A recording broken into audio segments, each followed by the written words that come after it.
నీకు ఏదన్నా problem face అయినా దేవుడు జోక్యము చేసుకోవాలి అంటే ఆయన వాక్యాన్ని గైకొనాలి.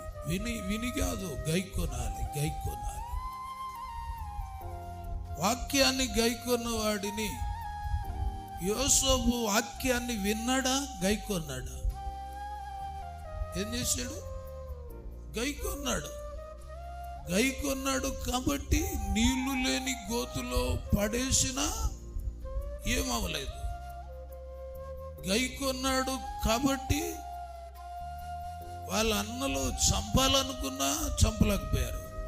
ఖైదీకి ఎవడు అధికారం ఇస్తాడు? ఆ జైలరు హృదయాన్ని యోసేపు వైపు తిప్పేశాడు. పోతీఫరు హృదయాన్ని యోసేపు వైపు తిప్పేశాడు.